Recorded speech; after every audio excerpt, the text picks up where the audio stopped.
Tahu. Tahu. Iya tahu.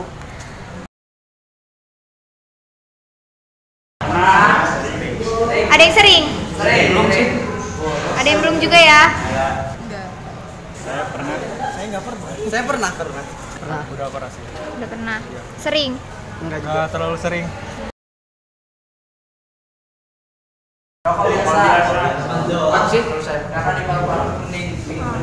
Oh, Rokok biasa. kenapa tuh? Dari asapnya sih. Oh Nggak tahu iya. ya, Pak. Rokok biasa menurut saya. Vape sih, vape. Rokok biasa sih. Oh oke. Kalau menurut saya lebih bahaya. Apa ya? Dibilang dua-duanya, ya emang dua-duanya bahaya. Tapi Kalau rokok saya sih cuma vape doang.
Halo, nama saya Feni Hardianti.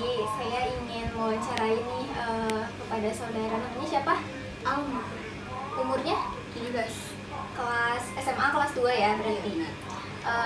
Aku ingin mewawancarai terkait penyakit asma. Sebelumnya Alma ini punya penyakit asma nggak sih, riwayat itu? Punya. Boleh nggak aku tanya-tanya terkait asma? Boleh kok, boleh. Sebelumnya, sejak kapan Alma mengetahui bahwa Alma ini memiliki riwayat penyakit asma? Apa ya, dari kecil gitu loh. Tapi kalau misalkan tahu dari kapannya mah nggak tahu. Tapi kalau kata mama mah dari bayi juga udah sering gitu. Kalau riwayat asma ini tuh apakah keturunan dari orang tua Alma atau enggak? Kayaknya sih enggak, soalnya mama sama papa tuh nggak ada yang punya penyakit asma, cuman Alma doang. Berarti cuma Alma sendiri ya di keluarga? Enggak, dede yang paling kecil juga dia udah mulai gitu. Oh, berarti nurunnya ke adik. Ya, Ya. Kalau faktor yang pemicu dari asma itu sendiri yang Alma alami gitu? apa ya, paling kayak pas kalau lagi kecapean, terus kayak makanannya tuh udah nggak kekontrol gitu, terus ya paling kalau misalkan kena debu banyak gitu doang sih. Pas batuk gitu pasti selalu nyesek gitu. Biasanya yang suka dirasain sama Alma pas asma itu mulai kambuh itu gimana sih? Apa ya, awalnya tuh kayak cuman berat aja gitu napasnya, terus udah napas berat tuh kerasa gitu kan di dada, terus udah mulai ada suara-suara gitu. Udah dari situ tuh biasanya ya langsung aja. Kalau dulu sih biasanya belum bisa nahan, tapi kalau sekarang mah alhamdulillah udah bisa. Terus kapan nih terakhir Alma asmanya kambuh lagi gitu? Akhir-akhir ini mungkin? Iya, baru Kemarin. oh iya. Itu gara-gara apa? Gara-gara apa ya, awalnya kan lagi beresin kamar, terus kayak banyak debu gitu, terus awalnya kayak pilek, flu gitu kan, terus batuk, terus habis itu asma, terus kayak dari itu kayak sering minum es gitu biasa langsung udah batuk tuh pasti langsung berat napasnya. Sebelumnya nih aku mau nanya, kalau misalkan kan tadi karena debu ya, tapi kalau di sekitar Alma ada yang ngerokok kayak gitu, itu asmanya kambuh atau gimana? Jarang sih kalau ada yang merokok, soalnya kayak ya ngejauh aja gitu. Jauh aja karena udah tahu ya takutnya kamu. Nah, oke, mungkin sekian wawancara dari aku. Terima kasih banyak ya udah menyempatkan waktunya buat mau diwawancara. Dia sama-sama. Terima kasih.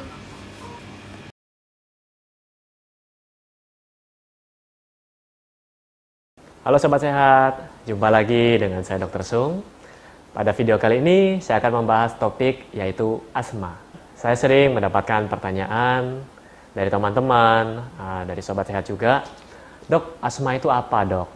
Apakah semua sesak napas itu asma? Kemudian, apa sih penyebab dari asma? Kenapa saya kadang makan kacang, saya tidak sesak dok? Tapi kadang kok saya sesak. Nah, di sini saya akan membahas itu semua dalam video kali ini, ya. Jadi yang pertama saya mau bahas dulu apa sih asma itu.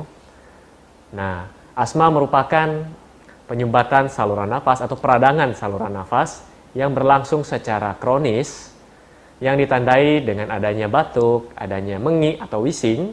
Nah, kalau Anda tidak tahu apa itu mengi, Anda boleh dengarkan suara berikut ini.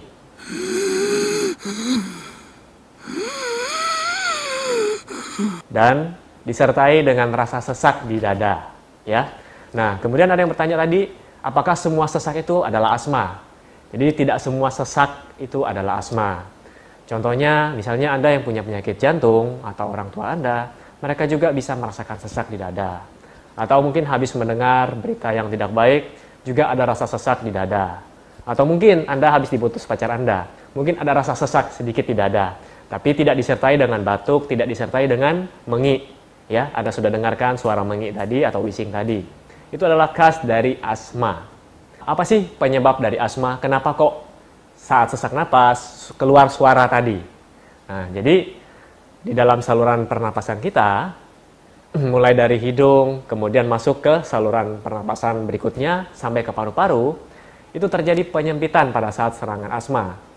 Biasanya terjadi pada bronkus, ya. Anda boleh lihat gambarnya di sini jika Anda tidak tahu apa itu bronkus.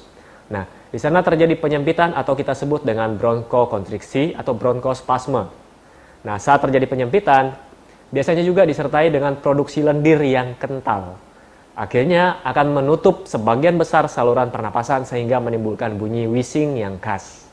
Nah, itulah yang kita sebut dengan asma. Nah, kemudian asma bisa menyerang siapa saja dok? Nah, asma bisa menyerang mulai dari anak-anak, remaja, bahkan hingga usia dewasa. Tanpa terkecuali. Terutama mereka yang secara genetika orang tuanya menderita asma. Atau menderita alergi yang lainnya. Kemungkinan besar anak akan menderita asma juga. Untuk derajat keparahan. Jadi ada yang terkena asma dalam waktu 30 menit, 1 jam kemudian bisa reda sendiri. Jadi tanpa mengkonsumsi obat-obatan, tanpa mengkonsumsi apapun, bisa hilang sendiri. Namun, jika semakin berat, harus perlu penanganan dan perawatan medis yang tepat. Karena jika tidak, sesak napas yang berkepanjangan akan berakibat fatal. Bahkan bisa menyebabkan kematian. Nah, di sini saya mau bahas apa sih bahayanya asma. Ya. Jadi mungkin masih banyak yang belum tahu, dianggap cuma, oh paling sesak napas biasa, nanti bisa sembuh sendiri. Ya mungkin bila sembuh sendiri itu bagus. Namun, ada baiknya jika seseorang yang sesak napas atau anak Anda sesak napas, segera bawalah ke rumah sakit terdekat atau unit gawat darurat untuk mendapatkan pertolongan yang tepat. Karena secara normal, kita menghirup udara yang mengandung oksigen dan paru-paru kita akan menukarnya dengan karbon dioksida untuk dikeluarkan. Bagaimana kalau saluran napas ini menyempit? Nah, yang terjadi adalah oksigen yang masuk akan berkurang, dan karbon dioksida akan terkumpul di dalam, tidak bisa dikeluarkan. Akhirnya dapat berakibat fatal. Nah, pada orang dewasa, pada anak-anak pun akan mengganggu produktivitas mereka. Mungkin bagi mereka yang harus bekerja di kantor atau bekerja di tempat kerjanya masing-masing, akhirnya akan terganggu karena sesak napas. Bagi anak-anak, ini akan mengganggu masa pertumbuhan mereka. Apalagi kalau serangan asma biasanya terjadi pada malam hari menjelang pagi hari, tidur mereka akan terganggu. Akhirnya saat bangun pagi ke sekolah, tidak produktivitas lagi untuk belajar, mengantuk di sekolah. Nah, ini perlu mendapatkan perhatian bagi para orang tua. Nah, kemudian saya sering mendapatkan pertanyaan seperti ini. Dok, saya kadang makan kacang, tidak apa-apa. Tapi kok kadang saya makan, tiba-tiba sesak. Nah, saya mau jawab seperti ini. Karena asma sendiri, selain dari faktor alergen, juga dipengaruhi oleh faktor pemicu. Misalnya, saat Anda kondisi gembira, tidak ada tekanan, kondisi fisik Anda baik, Anda mengkonsumsi makanan yang biasa Anda alergi, Anda tidak merasa asma Anda tidak kumat. Karena selain dari faktor alergen, asma juga dipicu oleh faktor pemicu. Di antaranya stres yang berlebihan, misalnya Anda yang berolahraga juga berlebihan, Anda penuh tekanan, kemudian suhu udara yang dingin, ini dapat memicu asma Anda untuk kumat atau mendapatkan serangan asma. Nah, selain itu, faktor alergen sendirilah yang berperan penting dalam terjadinya asma. Contoh Anda yang alergi terhadap serbuk sari.